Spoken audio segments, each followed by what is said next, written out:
हम लोग चर्चा करेंगे प्लास्टिक पर, ठीक ना। देहाती भाषा में हम लोग उसको प्लास्टिक कहते हैं। प्लास्टिक मानव निर्मित तंतु होता है, या उसको कह लीजिए पदार्थ होता है, ठीक ना। हम लोग जिस चैप्टर में चर्चा कर रहे हैं संश्लेषित तंतु और प्लास्टिक, ठीक ना। संश्लेषित तंतु और प्लास्टिक। तो प्लास्टिक जो है मानव निर्मित पदार्थ है, पहली बात। और गर्म अवस्था में हम प्लास्टिक को किसी भी आकार का बना सकते हैं। जब उसको हम गर्म करेंगे तो उसके आकार को हम बदल सकते हैं। बिना गर्म किए हुए यानी कि नहीं बदल सकते हैं। तो प्लास्टिक क्या है? सबसे पहली बात कि वह मानव निर्मित पदार्थ है। मानव निर्मित का मतलब होता है वह वस्तु जिसको मानव ने बनाया है, वह क्या हो गया? मानव निर्मित पदार्थ हो गया। हम अपनी इच्छा अनुसार जो भी चाहते हैं प्लास्टिक का निर्माण कर लेते हैं अपने जीवन में, ठीक है। और हमारे दैनिक जीवन में बहुत सारा उपयोग है प्लास्टिक का, ठीक है। अब लकड़ी, कांच, कपड़ा, धातु, कागज, पत्थर आदि का स्थान जो है अब प्लास्टिक ले लिया है। कुर्सी बनना चाहिए लकड़ी का, प्लास्टिक का बन जाता है, ठीक है। कांच जो है, शीशा, उसका भी स्थान प्लास्टिक ले लिया है। कपड़ा वो भी प्लास्टिक का बनता है। और विभिन्न प्रकार के धातु की जो चीज बनती थी वो अभी अब प्लास्टिक से बनता है। कागज, पत्थर आदि का स्थान, पेपर भी प्लास्टिक का बनता है। लकड़ी के बदले प्लास्टिक की कुर्सी, खिलौना भी बन रहा है। अब अनेक बोतल और बरसाती प्लास्टिक के बन रहे हैं। टूथब्रश, केश ब्रश, कंघी, रस्सी आदि प्लास्टिक के बन रहे हैं। हम अपने खाद्य पदार्थ और अन्य पदार्थ को प्लास्टिक के थैली में खरीद करके लाते हैं और अपने ग्रामोफोन पर हम प्लास्टिक और रिकॉर्ड बजाते हैं। हमारे टीवी कौन सी का? प्लास्टिक से। कंप्यूटर प्लास्टिक का। वॉशिंग मशीन किस चीज का निर्मित? प्लास्टिक का। वॉशिंग मशीन अगर लोहा का बना होगा तो करंट मार देगा ना, कपड़ा धोने जाएगा, धोने वाला उसी के साथ रह जाएगा। तो वॉशिंग मशीन प्लास्टिक का। अन्य प्रकार के ढांचे भी प्लास्टिक का बनता है। प्लास्टिक से बनी अनेक वस्तु जो है हम लोग अपने आसपास में देखते हैं, साफ सुथरी, चमकीली और सस्ती भी होती है। आधुनिक युग में प्लास्टिक एक प्रचलित नाम हो गया है, ठीक ना। जैसे प्राचीन युग को हम लौह युग या इस्पात युग या पत्थर युग कहते थे। प्राचीन युग को यानी कि 20वीं शताब्दी से पहले की जो युग था वो कौन है? प्राचीन युग है। और 20वीं शताब्दी से लेकर के कौन हो गया? अभी हम लोग जो जी रहे हैं ये कौन युग है? मध्य युग में, ठीक है। तो ये युग जो है प्लास्टिक युग है। तो प्राचीन युग हो गया, यानी कि प्राचीन काल हो गया। समय 3 प्रकार से होता है, प्राचीन, मध्य और भूत। तो प्राचीन काल जो है उसको हम लौह युग के नाम से जानते हैं, ठीक ना। अब भी 20वीं शताब्दी से ऊपर से लेकर के आगे चले जाइए तो ये हो गया कौन? जो हम लोग अभी जी रहे हैं इसको आप कह लीजिए वर्तमान मान लीजिए।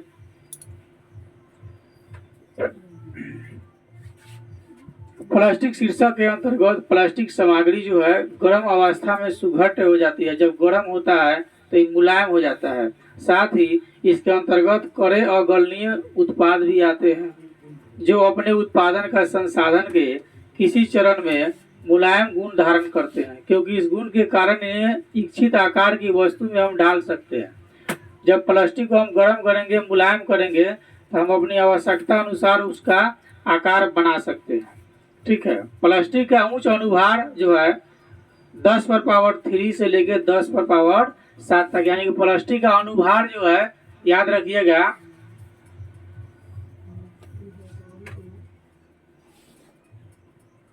कि प्लास्टिक का अनुभार है इतना से लेकर इतना तक होता है, ठीक है। सभी प्लास्टिक में एक लकों की एक समान की व्यवस्था नहीं होती है। सभी प्लास्टिक अलग अलग प्रकार के होते हैं। कुछ प्लास्टिक में एक अलग की एक रेखीय व्यवस्था पाई जाती है, कुछ क्रॉसिंग बद्ध होते हैं। ठीक है, कुछ जो है एक लग, जैसे एक लग करने का मतलब इस प्रकार से है, इस प्रकार से इसी प्रकार का रहेगा, और कुछ रहेगा ऐसा,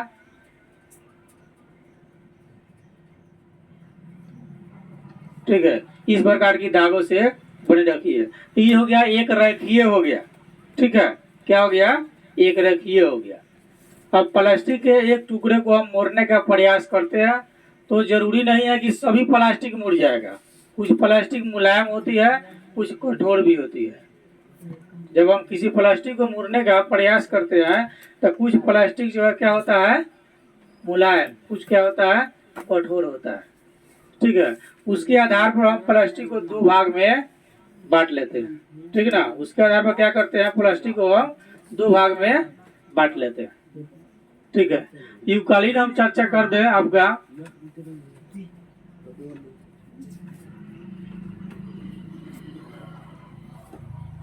लौह युग आपका 20वीं शताब्दी से पूर्व।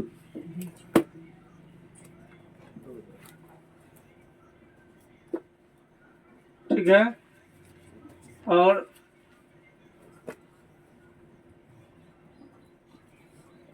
प्लास्टिक युग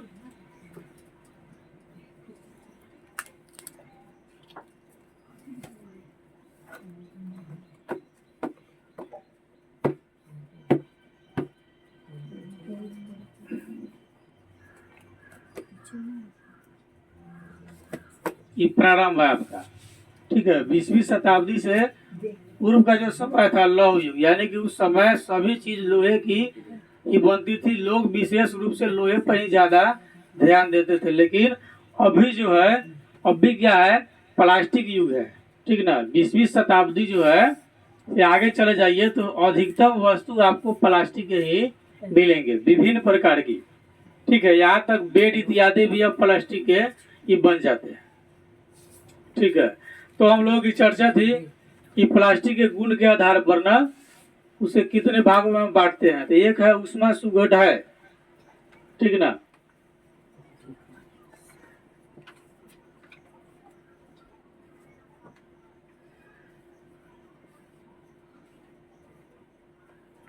ठीक है, एक है उष्मा सुघट है, दूसरा है उष्मा दृढ़।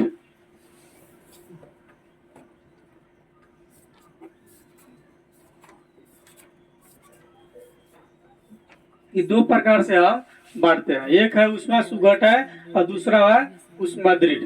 ठीक है, वैसे प्लास्टिक जो गर्म करने पर मुलायम तथा ठंडा करने पर पुनः कठोर हो जाता है, उसको हम उष्मा सुघट है कहते हैं।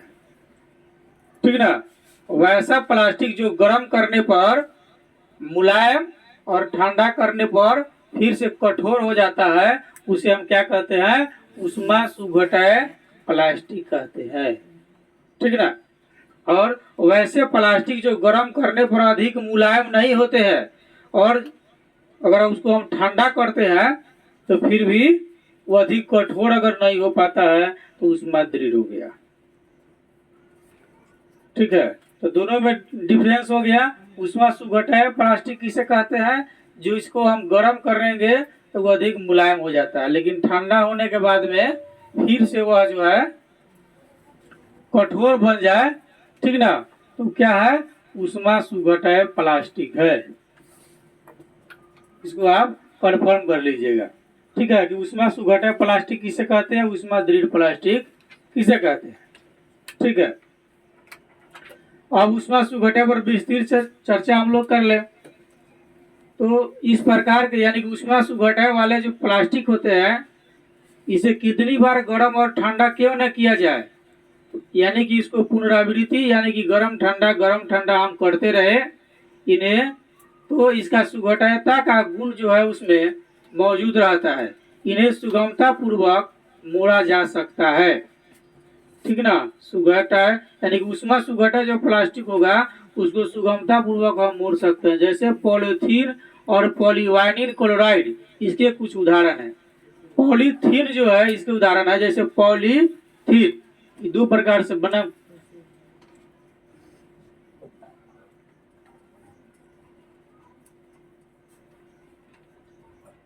ठीक है। उष्मा सुघटा के अंतर्गत क्या होता है? पॉलीथीन।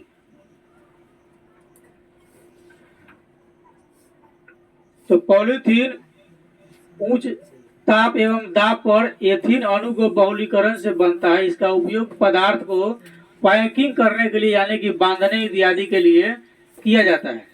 पतली चादर बनाने में, थैला, बोतल, बर्फ की ट्रे, डॉट आदि बनाने में इसका उपयोग होता है। पॉलीवाइनिल क्लोराइड का उपयोग बोतल बनाने, बरसाती कोट के निर्माण, जूतों की तिलिया बनाने और सिंडिल, चमड़े जैसे पदार्थ के निर्माण, बिजली के तार के विद्युत रोधी ढक्कन बनाने में, ग्रामफोन रिकॉर्ड आदि बनाने में होता है। किसका? उष्मा सुघटय प्लास्टिक का। उष्मा सुघटय पदार्थ का उपयोग खिलौना, कंघी, अनेक प्रकार के पात्र के निर्माण में बनता है। ठीक है ना। आपके पास क्वेश्चन रख दिया जाए कि बताइए कंघी जो है, कंघी प्लास्टिक के किस रूप से बनता है? तो दो वर्गों में उसको बांटे हैं, उष्मा सुघटय, दूसरा उष्मा दृढ़। तो वहाँ उष्मा सुघटय प्लास्टिक से खिलौना का निर्माण होता है। उष्मा सुघटय प्लास्टिक से बिजली के अवरोध करने वाले पदार्थ का निर्माण होता है। जैसे बिजली की तार इत्यादि जो बनती है वह उष्मा सुघटय प्लास्टिक से बनता है।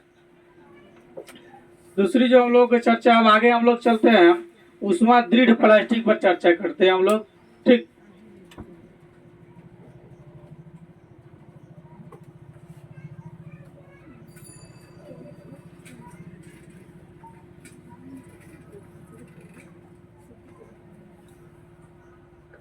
ठीक है। उष्मा दृढ़ प्लास्टिक पर अब हम चर्चा करेंगे। तो वैसे प्लास्टिक जो गर्म करने पर अधिक मुलायम नहीं होते हैं तथा जिन्हें बार बार यानी कि एक ही बार इच्छित आकार में हम ढाल सकते हैं, बार बार गर्म करके हम उसको नहीं ढाल सकते हैं। जबकि उष्मा सुघटय प्लास्टिक को हम बार बार गर्म कर सकते हैं और वह फिर से अपने रूप में आ जाएगा। जबकि उष्मा दृढ़ प्लास्टिक जो होता है उसको जब हम गर्म करेंगे तो अधिक मुलायम नहीं होगा और उन्हें हम एक ही बार में अपनी आवश्यकता की वस्तु बना देंगे। दोबारा यानी कि कई बार हम उसको गर्म करके नहीं बना सकते हैं। उष्मा दृढ़ प्लास्टिक जो होता है कि एक ही बार में वो समझ लीजिए कि समाप्त हो जाता है, वह यानी कि दोबारा पुनः उपयोग लायक नहीं रहता है। इस प्रकार के प्लास्टिक को गर्म कर मुलायम बना लेने के बाद इच्छित आकार में हम ढाल लेते हैं। ठीक ना। और एक ही बार किसी आकार में ढाल लेने के बाद गर्म करने पर ये मुलायम नहीं होते और पिघला कर इन्हें कोई दूसरा आकार भी हम नहीं दे सकते हैं। ये अपने मूल आकार को बनाए रखते हैं। इन्हें हम थर्मोसेट्स भी कहते हैं। उष्मा सुघटय प्लास्टिक की अपेक्षा ये अधिक कठोर और दृढ़ होते हैं। बेकेलाइट और मेलामाइन इसके दो उदाहरण हैं। ठीक ना। बेकेलाइट और मेलामाइन दो इसके उदाहरण हैं। बेकेलाइट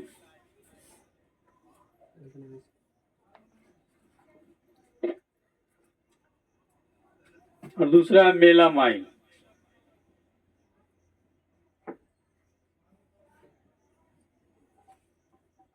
इसके दो उदाहरण हैं। किसके?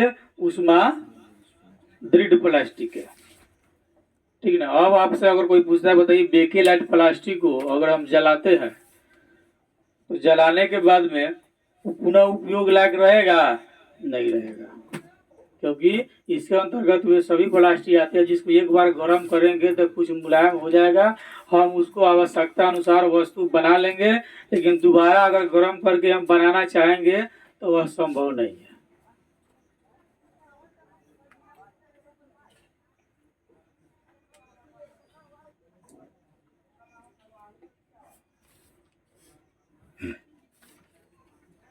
बेकेलाइट विद्युत एवं ऊष्मा का क्या है? अल्प चालक होता है। क्या है? अल्प चालक होता है, यानी कि आधा चालक होता है, आधा अल्प मतलब कुछ चालक होता है, आधा नहीं। अल्प का मतलब कुछ चालक होता है। श्रेष्ठ विद्युत रोधी होने के कारण इसका उपयोग जो है प्लग, स्विच, टेलीफोन उपकरण के बाहरी ढांचे एवं बिजली के अन्य साज समाज बनाने में होता है। इसका उपयोग घरेलू बर्तन बनाने में भी होता है। मोटर्स के पार्ट्स, रेडियो एवं टेलीविजन के कैबिनेट आदि बनाने में उष्मादृढ़ प्लास्टिक का उपयोग किया जाता है। मेलामाइन एक सर्वतोमुखी पदार्थ है। मेलामाइन क्या है? एक सर्वतोमुखी पदार्थ है। यह अन्य प्लास्टिक की अपेक्षा आग का अधिक प्रतिरोध करता है। मेलामाइन प्लास्टिक जो है यह आग का अधिक प्रतिरोध करता है तथा उष्मा को बर्दाश्त करता है, गर्मी को ही बर्दाश्त कर लेता है। इसका उपयोग मेजों की ऊपरी सतह, वार्निश, फर्श का टाइल आदि बनाने में होता है, यानी कि गर्मी को कुछ हद तक रोकता है, जल्दी जल नहीं पाता है, ठीक ना, जबकि बेकेलाइट जल जाता है। तो प्लास्टिक की अब हम पसंद की सामग्री के रूप में हम चर्चा करेंगे। हम चर्चा कर रहे थे प्लास्टिक पर, ठीक ना। प्लास्टिक के विभिन्न प्रकार के हमारे आसपास की वस्तु का निर्माण होता है जो हमारी आवश्यकता होती है, ठीक है। ये दो प्रकार के होते हैं, एक उष्मा सुघटा पॉलीथीन, दूसरा उष्मा दृढ़ प्लास्टिक होता है, ठीक है। प्लास्टिक की पसंद सामग्री पर हम चर्चा करेंगे। आजकल खाद्य पदार्थ, दूध, जल, अचार, शुष्क पदार्थ आदि के भंडारण के लिए हम प्लास्टिक पात्र सर्वाधिक उचित समझते हैं, ठीक है।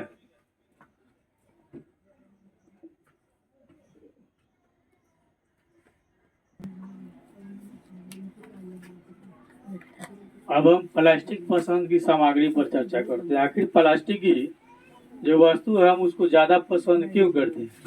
कई सारे कारण हो सकते हैं जिसके चलते हम प्लास्टिक को पसंद करते हैं, ठीक है।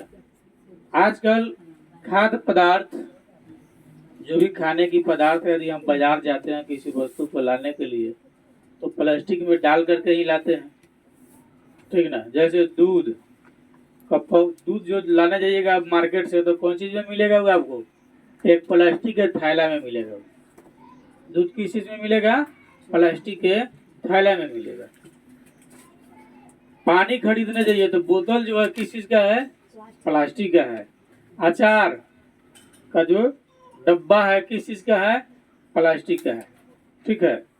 शुष्क खाद्य पदार्थ आदि के भंडारण के लिए हम प्लास्टिक का उपयोग ज्यादा उचित समझते हैं, ठीक ना। तो प्लास्टिक पसंद की सामग्री के रूप में जो उपयोग करते हैं, तो आजकल हम जितने भी खाद्य पदार्थ है हम लोगों का कहाँ कहाँ करते हैं?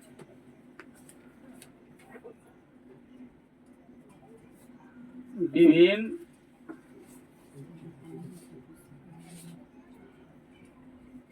खाद्य पदार्थ के, ठीक है, विभिन्न प्रकार के खाद्य पदार्थ जैसे दूध, नहीं, लस्सी, ये जो कौन चीज में मिलता है? आपके प्लास्टिक के पात्र में मिलता है, ठीक ना।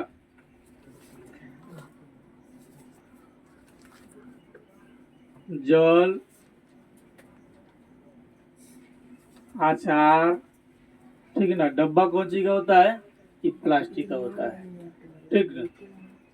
इसके अलावा अन्य चीज जो है जो हम प्लास्टिक में डाल करके लाते हैं, ठीक ना। जैसे बाजार से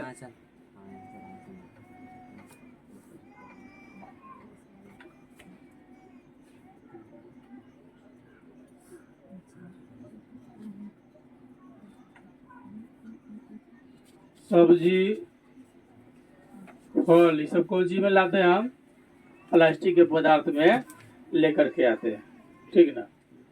तो आखिर ऐसा क्यों होता है? क्योंकि हम इसको ज्यादा सुविधाजनक समझते हैं, इसलिए हम इसका उपयोग करते हैं।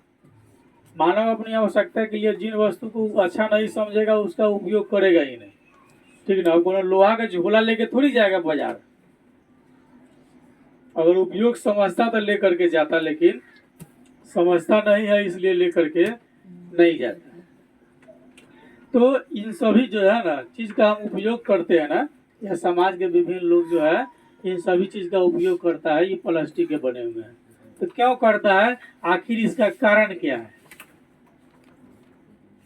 इसका कारण क्या है कि प्लास्टिक की वस्तु को लोग ज्यादा पसंद करता है, ठीक ना। अब आपसे क्वेश्चन पूछते हैं कि प्लास्टिक की वस्तु को ज्यादा, यानी कि प्लास्टिक से बने सामग्री को लोग ज्यादा अच्छा समझते हैं, क्या कारण है, चाहे इसका अधिक उपयोग करते हैं, क्या कारण, ठीक है। इसका कारण है कि प्लास्टिक के पात्र जो है, यानी कि प्लास्टिक के पात्र यानी प्लास्टिक से बने हुए वस्तु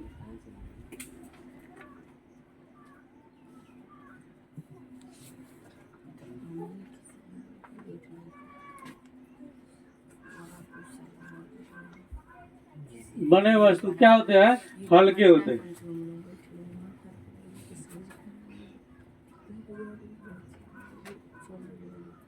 अन्य पदार्थ के अनुपात में क्या होते हैं कि हल्के होते हैं, सस्ते होते हैं, हल्के होते हैं,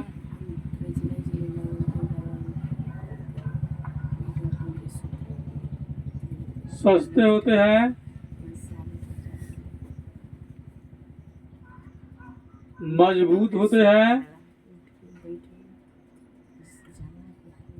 अन्य पदार्थ के अनुपात में क्या है, हल्के हैं, सस्ते हैं और मजबूत होते हैं, तथा इनको ये संभालना क्या है, आसान होता है, तथा इसे संभालना आसान होता है।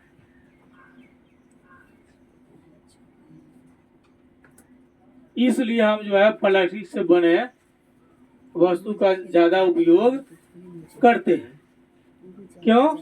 क्योंकि प्लास्टिक से बने जो वस्तु होते हैं, जैसे पॉलिथीन हो गया, चाहे झूला हो गया, चाहे विभिन्न प्रकार के सामग्री जो हो गया, वो हल्के होते हैं, सस्ते में होते हैं, मजबूत होते हैं और इसको संभालना क्या है, ज्यादा आसान होता है, ठीक है।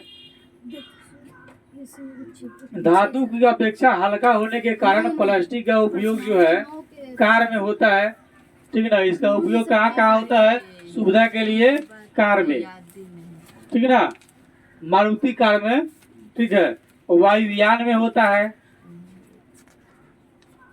कहाँ कहाँ होता है, वायुयान में होता है इसका उपयोग, ठीक है, और अंतरिक्ष यान में भी होता है। ऐसा यान जो अंतरिक्ष में जाता है उसको अंतरिक्ष यान कहा जाता है ना। और कहाँ होता है,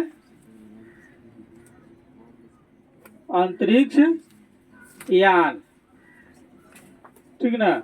ये अंतरिक्ष यान जो है एक ग्रह से दूसरे ग्रह पर चला जाता है, जैसे अभी चंद्रयान 3 गया, कहाँ, चांद पर गया, इसलिए उसका नाम है चंद्रयान 3। क्यों? क्योंकि चांद पर तीसरी बार यान गया है, इसलिए इसका नाम चंद्रयान 3 है। पहली बार गया था, दूसरी बार भी गया, अगली बार तीसरी बार गया, जो स्टडी कर करके लगभग 40-45 दिन में वापस आएगा। तो ये अंतरिक्ष यान है। यान माने गाड़ी, यान माने गाड़ी। समाज का गाड़ी कौन होता है, समाज का गाड़ी, किस गाड़ी से समाज आगे चलता है,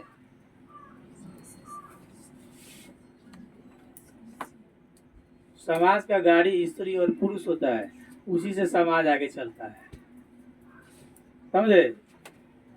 समाज के गाड़ी से किसी गाड़ी को हटा दिया जाए तो समाज का गाड़ी बंद हो जाएगा।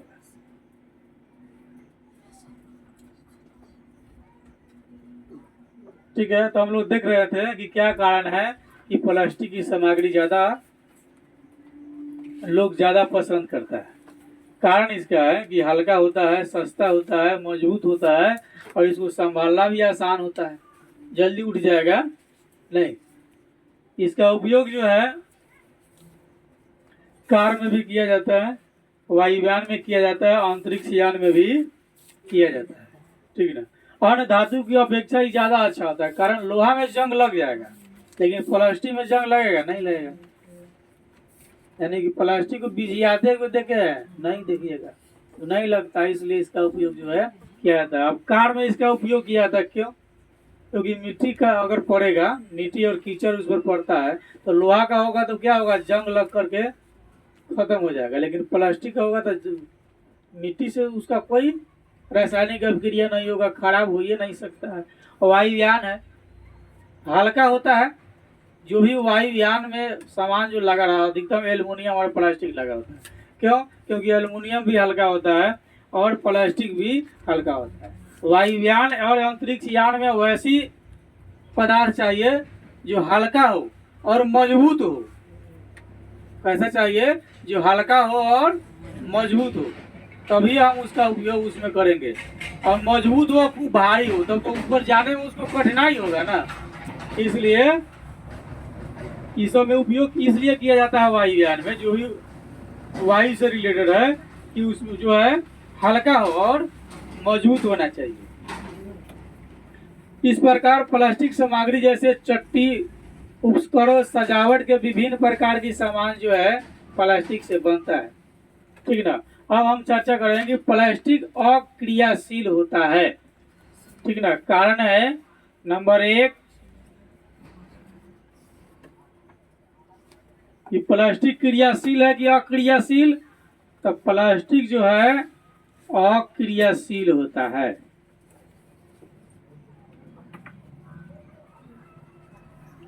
ठीक ना। प्लास्टिक क्या होता है? अक्रियाशील होता है। प्लास्टिक पर सामान्यतः रसायन का कोई प्रभाव नहीं पड़ता है। ठीक ना। हम लोग सभी जानते हैं कि लोहा जैसी धातु को हम अगर भीजे हुए स्थान यानी कि नम स्थान में नमी वाली स्थान पर रख देते हैं तो उस पर जंग लगना शुरू हो जाता है, जंग लग जाता है, जिससे वो खराब हो जाता है। जंग लगने के बाद क्या होता है? कमजोर पड़ जाता है। किंतु प्लास्टिक जल एवं वायु से कोई अभिक्रिया नहीं करता है।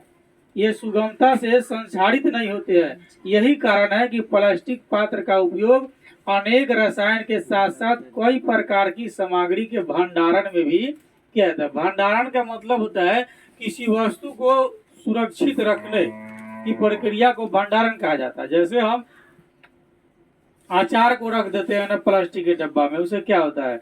वह सुरक्षित उसमें ज्यादा रहता है। पानी की बोतल जो हम लोग खरीदते हैं उसमें रख दिया जाता है। क्यों? क्योंकि उसमें वह सुरक्षित यानी कि उसमें वो भंडारित किया जाता है। भंडारण का मतलब होता है किसी वस्तु को सुरक्षित रखना, भंडारण कहलाता है। ठीक है ना। जैसे हम लोग धान, गेहूं, चावल, आलू, विभिन्न प्रकार के खाद्य पदार्थ को भंडारण करते हैं। कहाँ? शीतागार में कर देते हैं, जिसको अंग्रेजी में कहते हैं कोल्ड स्टोरेज में डाल दिए थे। यानी कि कोल्ड स्टोरेज में क्या किया था उसको भंडारित किया गया था। यानी कि शीतागार यानी कि भंडारण घर है, वहां पर वह सुरक्षित रहेगा। तो प्लास्टिक क्या है? अक्रियाशील है। ठीक ना। प्लास्टिक क्या है? अक्रियाशील है। दूसरा है कि प्लास्टिक हल्का, सबल और टिकाऊ होता है। बात सही है। प्लास्टिक क्या होता है? हल्का होता है, सबल होता है एवं टिकाऊ होता है। ठीक है। तो प्लास्टिक जो है क्या है? हल्का, सबल और टिकाऊ होते हैं तथा वे इच्छित आकार के सांचे में डाले जा सकते। जैसा इच्छित आकार का मतलब जैसा हमारा इच्छा हुआ, जैसा मन हुआ, उसके अनुसार से हम ढाल लेते हैं। ठीक है। इसलिए कहते हैं कि हम इच्छित आकार के उसको हम ढाल सकते हैं। ये सामान्यतः धातु से सस्ते होते हैं। धातु से सस्ते होते हैं। जो भी धातु की वस्तु है, ठीक ना, उससे क्या होते हैं? सस्ता होता है।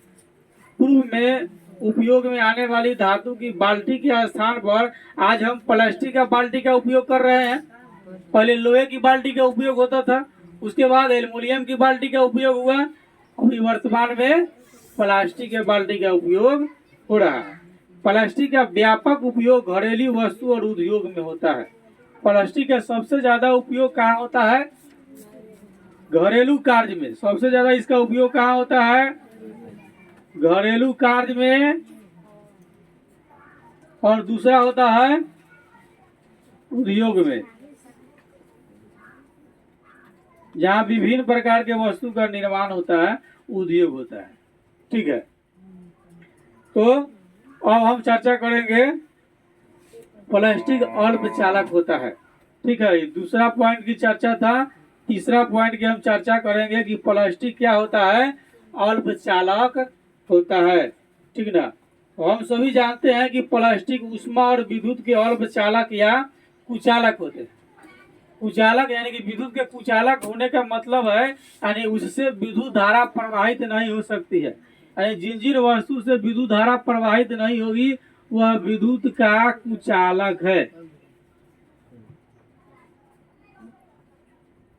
ठीक है, जिन जिन वस्तु से विद्युत धारा प्रवाहित नहीं होती है वह क्या है, विद्युत का कुचालक है।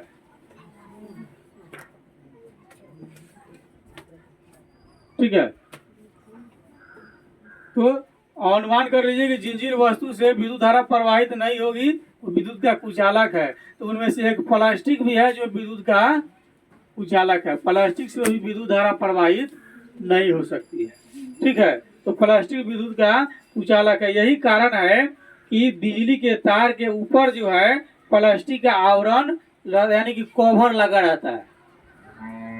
जो भी इलेक्ट्रिक सप्लायर होता है उसके ऊपर जो है प्लास्टिक का क्या होता है, कवर लगा रहता है, यानी कि आवरण लगा रहता है। ठीक ना, जो भी बिजली के तार है, जैसे ये तार हो गया धातु के, इसके ऊपर से आवरण लगा हुआ है। ये आवरण किस चीज का है, प्लास्टिक का है, ताकि आप जब इसको टच करें, ठीक ना, तो विद्युत के संपर्क में आप नहीं आ पाए। नहीं तो आप अगर इसके संपर्क में आइएगा तो ऐसा होता है जो जो इसके साथ यहाँ चला जाता है ना उसको छोड़ता नहीं है, वो अपने साथ लेके चला जाएगा। इसलिए इसके ऊपर क्या लगा हुआ रहता है, प्लास्टिक के आवरण, यानी कि उसको आप कवर समझ लीजिए, कवर ज्यादा समझ पाते हैं। ठीक ना, तो प्लास्टिक अल्पचालक होता है, इसलिए विद्युत के जो भी वायर होता है उसके ऊपर यह लगा रहता है, क्या, प्लास्टिक लगा रहता है। ठीक है, हम खाना जब बनाते हैं तो अपने घर में देखिए कहीं कहीं किसी के पास कढ़ाई होगा, कढ़ाई समझते हैं, कढ़ाई, उसको जो उठाने वाला होगा ना उसमें प्लास्टिक का आवरण लगा हुआ होगा, यानी कि कवर लगा हुआ, जो उसको जिसको डंटी बोलते हैं। जब उसमें प्लास्टिक का आवरण होगा, जब उसको हम टच करके उठाएंगे, नहीं टच करके उठाएंगे तो क्या हमारा हाथ नहीं जलेगा। वह किस प्लास्टिक से बना होगा, मेलामाइन से बना होगा।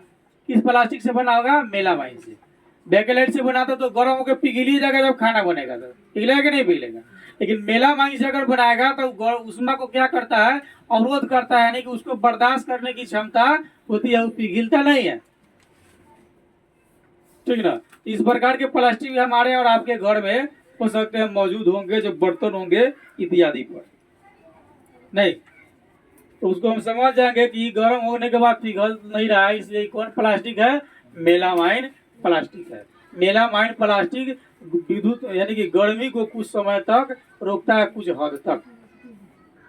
ठीक है, तो अभी हम लोग देख रहे थे प्लास्टिक अल्पचालक होता है। अल्पचालक होने के कारण इसका उपयोग जो भी इलेक्ट्रिक तार होता है, यानी कि बिजली के तार होते हैं, उसके ऊपर से इसका कवर लगा रहता है, ताकि जब इसको टच करे तो टच करने के बाद में विद्युत के संपर्क में कोई प्राणी नहीं आ पाए। अगली हम चर्चा करेंगे, ठीक ना, कि प्लास्टिक एवं पर्यावरण पर हम चर्चा करते हैं। ठीक ना, अब चर्चा करेंगे प्लास्टिक एवं पर्यावरण। ये सब तो हम लोग अपने उपयोग से देख लिए कि हमारे लिए सुविधाजनक है, इसलिए हम इसका उपयोग करते हैं। और प्लास्टिक और पर्यावरण से क्या संबंध बन पा रहा है कि नहीं बन पा रहा है, या एक दूसरे के लिए सही है या गलत है। ठीक ना, पर्यावरण को इससे क्या लाभ है और क्या हानि है, हम इस पर विशेष रूप से इसमें हम देखेंगे। ठीक है, बाजार से हम अपने जो भी खाद्य पदार्थ को लाते हैं, जैसे फल सब्जी या विभिन्न प्रकार के वस्तु, बाजार से आप चावल भी खरीदने जाइएगा ना, वो अभी आपको पॉलिथीन में डाल करके देगा, या पॉलिथीन में पैकिंग हो करके ही सप्लाई होता है। विभिन्न प्रकार के खाद्य पदार्थ, ठीक ना, जैसे अपने यहाँ पहले दूध तो सीधे मिल जाता था एक बर्तन से दूसरे बर्तन में, अब दूध भी लेने के लिए ना आपको प्लास्टिक में ही डाल करके लेना पड़ेगा। दही लेना है प्लास्टिक में डाल करके, लस्सी लेना है प्लास्टिक में डाल करके मिलेगा। तो हम अपनी सुविधा के लिए तो उसका उपयोग तो खैर कर ले रहे हैं, नहीं ठीक है, लेकिन जब कर रहे हैं तो उपयोग करने के बाद हम उसको क्या करते हैं, उस प्लास्टिक को बिक देते हैं। नहीं तो बिक दिए तो क्या हो गया, वो कचरा हो गया। जिस चीज का हम उपयोग करते हैं, उपयोग करने के बाद जो अवशिष्ट बच जाता है उसको हम क्या कर देते हैं, कहीं न कहीं बिक देते हैं। तो जब बिक देंगे तो क्या हो गया, वह कचरा हो गया। ठीक है, तो कचरा हो गया। तो हमारे घर में या आस पास में क्या हो जाता है, यह जमा हो जाएगा। हम अगर बिकेंगे तो घर में बिकेंगे या आस पास में बिकेंगे, तो जब बिकेंगे तो क्या हो जाएगा, कचरा हो गया। ठीक ना। अब धीरे धीरे धीरे धीरे धीरे क्या हो जाएगा, जमा हो जाएगा। अंत में प्लास्टिक कूड़े कचरे में चले जाते हैं। धीरे धीरे बारिश की पानी उसमें दहा कर चला जाएगा, हवा आएगा उसमें, एक स्थान से दूसरे स्थान पर जो है कि उड़ करके वह चला जाएगा। प्लास्टिक का निपटान एक बड़ी समस्या हो गई। अब देखिए क्या है, प्लास्टिक का निपटान जो है पर्यावरण के लिए एक समस्या है। किसकी, प्लास्टिक का निपटान किसके लिए समस्या है, पर्यावरण के लिए। ये समस्या हो गया इसके लिए। प्लास्टिक का निपटान जो है पर्यावरण के लिए एक समस्या है। अब ये समस्या कैसे है देख लीजिए। इसका कारण है कि ये पदार्थ प्राकृतिक अपघटक जैसे जीवाणु द्वारा तोड़े जा सकते हैं। तो प्लास्टिक जो है जीवाणु से टूटेगा नहीं, टूटेगा। ये जमीन में चला जाएगा तो जल्दी सड़ेगा, गलेगा नहीं। इसको कोनो जीवाणु खा सकता है, नहीं खा सकता। तो जल्दी समाप्त नहीं होगा। जहाँ रहेगा उसी प्रकार से यह रहेगा, जहाँ रहेगा उसी प्रकार से रहेगा। तो ये पर्यावरण के लिए समस्या होगी। और हम इसको जलाएंगे, इसमें अधिक मात्रा में धुआं निकलेगी, यानी इसमें कार्बन की मात्रा अधिक होती है। ऐसे ही वायुमंडल में कार्बन डाइऑक्साइड यानी कार्बन डाइऑक्साइड की मात्रा जो है अधिक है, ऑक्सीजन की मात्रा कम में है। लगभग 22 मतलब कि 22 से 25 के आसपास में ऑक्सीजन की मात्रा होगी। तो सबसे ज्यादा कार्बन डाई की मात्रा। जब इसको हम जलाते हैं तो अधिक मात्रा में क्या निकलेगा, कार्बन निकलेगा, यानी ज्यादा धुआं निकलेगा, काला काला। जैसे वाहन के ट्यूब इत्यादि को जला करके देखिएगा, अधिक मात्रा में काला निकलेगा। एक कमरे में आप सो जाइए, खिड़की चारों तरफ से बंद कर दीजिए, खिड़की दरवाजे, और एक दीपक जला करके आप सो जाइए। जब सुबह उठेंगे तो आप पाएंगे कि आपका जो सांस ले रहे हैं नाक, वह क्या हो गया, पूरा जो है काला काला भर गया होगा। क्या हो गया होगा, काला काला भर गया रहेगा। ठीक है, पूरा काला काला भर गया तो क्या हो गया, कार्बन की मात्रा अधिक मात्रा में जो है बढ़ गई है। नहीं, क्या हो गया, कार्बन अधिक मात्रा में बढ़ गया है। तो आपके लिए क्या हो जाएगा, उससे श्वसन रोग हो जाएगी, अंदर जाएगा तो हृदय रोग हो सकता है, कई सारी रोग जो है आपको हो सकता है। तो एक तो यहाँ समस्या हो गया पर्यावरण के लिए। ठीक है, अब जैव न्यूनीकरण समझ लीजिए। वे सारे पदार्थ जो जमीन में मिलने के बाद में आसानी से टूट करके मिट्टी में मिल जाते हैं, जैव न्यूनीकरण होते हैं। कोई भी पदार्थ जमीन में जब जाकर मिलता है, ठीक है, तो मिलने के बाद में वह आसानी से टूट करके मिट्टी में मिल जाए तो जैव न्यूनीकरण है। ठीक है, और आसानी से टूट करके नहीं मिल पाए तो क्या है, जैव अनिम्नीकरण है। ठीक है ना, इसकी दो कारण होते हैं।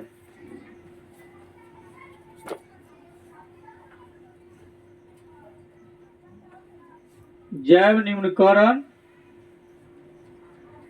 और दूसरा जैव अनिम्नीकरण।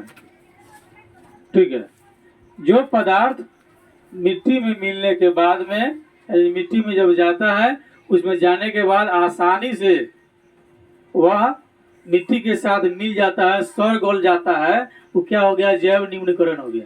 और जो पदार्थ आसानी से मिट्टी में जाने के बाद सड़ता गलता नहीं है, यानी उस पर विभिन्न प्रकार की जैव छोटे छोटे बैक्टीरिया अगर उसको नहीं खा सकते हैं, नहीं गला पचा सकते हैं, तो वे सभी पदार्थ जैव अनिम्नीकरण के अंतर्गत आ जाएंगे। तो जैव निम्नीकरण कन्फर्म हो गए। जैव निम्नीकरण किसे कहते हैं, जो पदार्थ मिट्टी में जाने के बाद आसानी से उसमें सड़ गल करके गल पच जाए, जैव निम्नीकरण है। और मिट्टी में जाने के बाद में आसानी से सड़ता नहीं है, गलता नहीं है, पचता नहीं है, उसके साथ नहीं मिल पाता है, तो वह जैव अनिम्नीकरण का पदार्थ है। ठीक है, विभिन्न प्रकार के कचरा जो है हमारे आसपास के जो पॉलीथीन जो होता है सबसे अधिक मात्रा में खेत है और अगल बगल में जो पाया जाता है, इसको आप देखिएगा कि जल्दी सड़ता गलता नहीं है, क्योंकि यह जैव और न्यूनीकरण का पदार्थ है। कोई भी जीव इसको खा करके नहीं पचा सकता है। गलती से अगर कोई गाय अगर या कोई जीव या पशु जो है प्लास्टिक को खा लेगा तो पेट में जाएगा तो पचेगा नहीं, पचेगा, वो ज्यों का त्यों रहेगा। उसे उसकी मौत भी हो सकती है अगर प्लास्टिक को खा लेता है। विभिन्न प्रकार के कचरों के अपघटन में लगा समय और उसकी प्रकृति जो है जैव न्यूनीकरण और अजैव न्यूनीकरण का हमको सही जानकारी प्रदान करता है। पर्यावरण के साथ इसका जो है आचरण अच्छा नहीं है। किसका? प्लास्टिक का। प्लास्टिक का यानी मित्रता पर्यावरण के साथ नहीं है, मैत्रीपूर्ण संबंध नहीं है। किसका? प्लास्टिक का।